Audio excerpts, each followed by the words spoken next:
আমরা যখন প্লেনে করে লং ফ্লাইটে ভ্রমণ করি তখন নামাজ পড়ার জন্য কোন সময় অনুসরণ করব? যেমন সিডনি থেকে রওনা দিলাম, জোহরের অনেক আগেই উড়াল দিলাম, তারপর পরের নামাজগুলো কি আমরা সিডনির সময় ধরেই পড়তে থাকবো, নাকি প্লেনে বসে স্ক্রিনে যে দেখায় আমরা কোথায় অবস্থান করছি, আকাশসীমার উপর দিয়ে যাচ্ছি, সেটাকে অনুসরণ করব? অবশ্যই আপনার প্লেন যে ল্যান্ডের উপরে অবস্থান করছে সেখানকার টাইম ফলো করে আপনাকে নামাজ পড়তে হবে। এক্ষেত্রে টাইম কিভাবে নিরূপণ করবেন?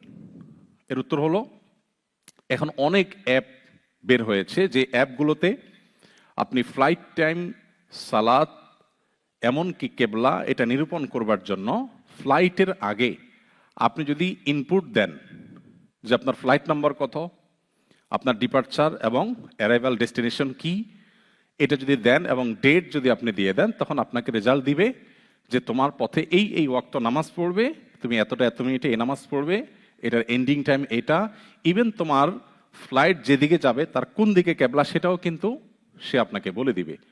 অত্যন্ত ইজি হয়ে গেছে, অতএব এটা আমরা করতে পারি।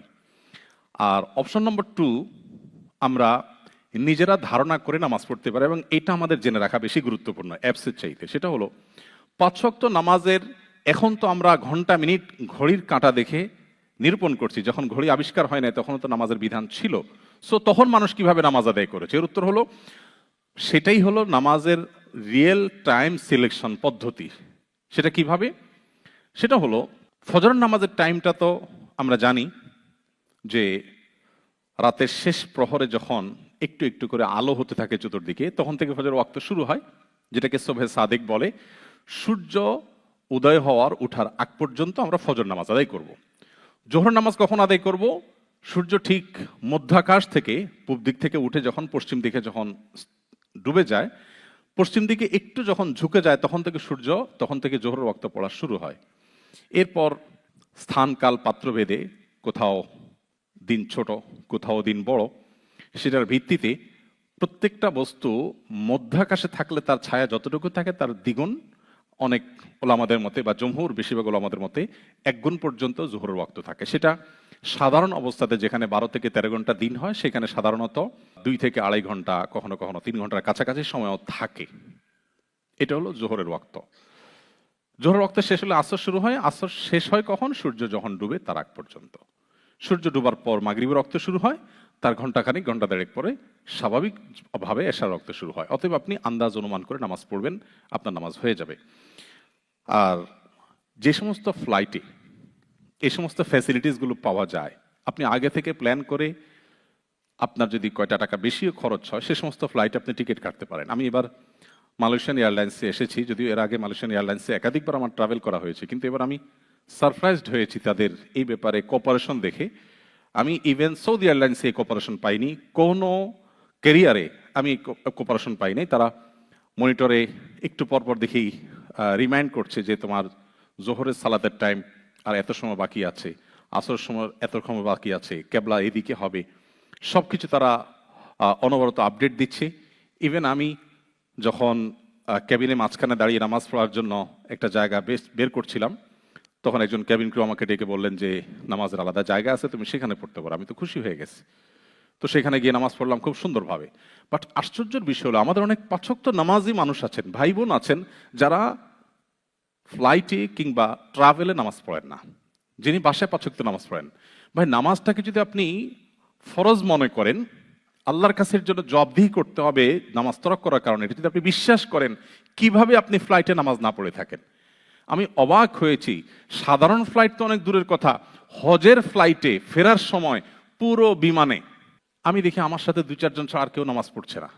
আমি একবার এক মুরব্বীকে একবার ফ্লাইটে ধরলাম যে, বাবা আপনি না হজ করে আসছেন? বলে, হ্যাঁ বাবা আসছি, কি সমস্যা?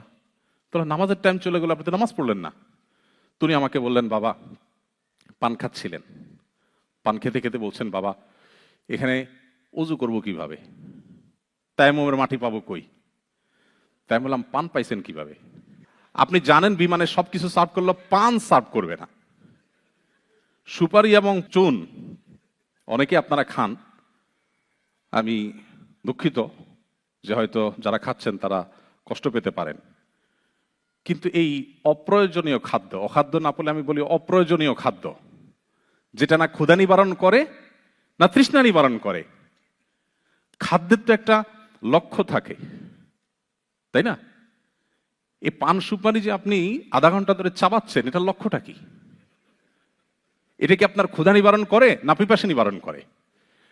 আমি সিলেটি ভাইদের কাছে বিশেষভাবে ক্ষমা প্রার্থনা করছি, আপনারা রাগ করবেন না। আপনারা পান একটু বেশি খান, আমি এটাকে কিন্তু হারাম বলছি না, কেউ ভুল না বুঝি। কিন্তু আমি বলছি, যাই হোক, আমি আর মূল পয়েন্টে আসি যে আমি চাচাকে বললাম, চাচা আপনি জানেন এখানে ভাত দিবে, তরকারি দিবে, কিন্তু পান দিবে না, এবং দ্যাটস হোয়াই আপনি পান নিয়ে আসছেন সাথে। তো আপনার এই হিসাবটাও কষা দরকার ছিল যে সেখানে তো ওযু করা কঠিন হবে আমার জন্য, পা উঠাইতে পারবো না, ধুইতে পারবো না, বুড়ো মানুষ, তো আপনি একটু তায়াম্মুমের মাটি নিয়ে আসতেন। আপনার কাছে আপনার পানের ইম্পর্টেন্সই আছে, নামাজের ইম্পর্টেন্সই নাই। দুর্ভাগ্য আমাদের। বোনরা অনেকে আছেন 5 ওয়াক্ত নামাজ পড়েন নিজের ঠিকানায়, বাট তিনি ট্রাভেলে গেলে আর নামাজ পড়েন না। কোন অজুহাতে? বলে মহিলাদের নামাজের ব্যবস্থা নাই। আমার প্রশ্ন, আপনাকে যদি বলা হয় ট্রাভেল টাইমে 5 মিনিটের জন্য যদি তুমি একটু ব্যায়াম করো, উঠা বসা, একটু ব্যায়াম করো, তাহলে তোমাকে $1 মিলিয়ন দেওয়া হবে।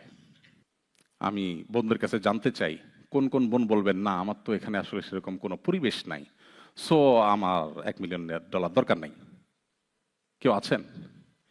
1 মিলিয়ন লাগবে না, $1000 দিলে যথেষ্ট হবে। কি বলেন? সঠিক নয় কি? $1000 দিলে চিন্তা করবে, না হলে অন্যরা ক্যাবিন ক্রুরা দেখে 2টা গালি দিবে, না একটু বকা দিবে, না একটু আমি অস্বস্তিতে পড়বো, না হয় হয়তো এমন একটা পরিবেশ হবে সবাই বলবে মাথা নষ্ট হয়ে গেছে নাকি, এখানে বিমানে ব্যায়াম করার কি আছে, এই তো, এর বেশি কিছু না। বাট আমি তো $1000 পেয়ে যাব, সেখানে যে নামাজের বিনিময়ে জান্নাত পাওয়ার কথা আছে, সেই নামাজকে আমরা কিভাবে কম্প্রোমাইজ করি? প্রিয় ভাইয়ের আমার, ওমর রাদিয়াল্লাহু তাআলা আনহু বলতেন, লা হাজ্জা ফিল ইসলামি লিমান তারাকাস সালাহ, যে ব্যক্তি নামাজ ত্যাগ করে ইসলামের তার কোনো হিস্সা নেই, কোনো অংশ নেই, এই জন্য নামাজ ত্যাগ করতে পারেন না। আমি আমার মাকে নিয়ে একবার ট্রাভেল করছিলাম ঢাকার গাবতলী থেকে যশোরে। আমার মনে আছে, বাস ছেড়ে দিবে, 10-15 মিনিট সময় আছে, এদিকে নামাজের ওয়াক্ত চলে যাবে একটু পরেই। বাস স্টপেজে কোথাও, এখন তো বাংলাদেশে অনেক মসজিদে মেয়েদের নামাজের ব্যবস্থা আলহামদুলিল্লাহ হয়েছে, বাট আমি যখনকার কথা বলছি আমার শৈশবের কথা, স্টুডেন্ট লাইফের কথা, অনেক আগের কথা, নামাজ পড়ার মতো কোনো পরিবেশ নাই। মাকে বললাম, মা নামাজ তো পড়তে হবে, এদিকে সময় আছে 15-20 মিনিট, কি করা যায়? বলে, বাবা উজু করারও তো ব্যবস্থা নাই, আর মসজিদে গেলে তখন মানুষ মাইর দিবে মহিলা নিয়ে মসজিদে গেলে, আর অনেক আগের কথা। এখন মানুষ আলহামদুলিল্লাহ অনেক কিছু বুঝছে এবং সহনশীল হচ্ছে। তো একটু পানি কিনে ধরলাম, রাস্তার ধারে দাঁড়িয়ে তিনি উজু করলেন সম্ভবত, আমার যতটুকু মনে পড়ে। এরপর আমাদের গাবতলীর মতো এর সমস্ত জায়গাগুলোতে আপনারা জানেন কত কনজাস্টেড থাকে দোকানগুলো। একটা মুদি দোকানে গেলাম, যেখানে মাল সামানার জন্য ভেতরে ভালো করে 3-4 ফিট জায়গাও নাই। দোকানদারকে বললাম, ভাই আমার মা অনলি 2 রাকাত নামাজ পড়বে, জাস্ট 2 মিনিট টাইম লাগবে, আপনার দোকানের মধ্যে কি আপনি জায়গা দিবেন? তিনি বলেন, বলেন কি ভাই, অবশ্যই অবশ্যই, আসেন আসেন। তিনি বাইর হয়ে গেলেন, জায়গা দিয়ে দিলেন, সুন্দর মতো দিয়ে নামাজ পড়লেন, আমরা বাসে উঠলাম। বিষয়টা হলো যে আপনি কিভাবে দেখছেন নামাজকে। আপনার কাছে যদি নামাজ ফরজ এবং এটা না পড়ার কারণে আল্লাহর কাছে শাস্তির মুখোমুখি হতে হবে, সেটা যদি আপনার কাছে সত্যি বিশ্বাস আপনার অন্তরে থেকে থাকে, আপনাকে পৃথিবীর কোনো শক্তি নামাজ থেকে বাধা দিয়ে রাখতে পারবে না, আপনি যে কোনো মূল্যে আদায় করবেনই। তো এই জন্য ট্রাভেল টাইমে যারা নামাজ পড়েন না, তারা এই ব্যাপারটাতে আমরা খেয়াল করবো ইনশাআল্লাহ। আস-সুন্নাহ ফাউন্ডেশন, উম্মার স্বার্থে সুন্নাহর সাথে।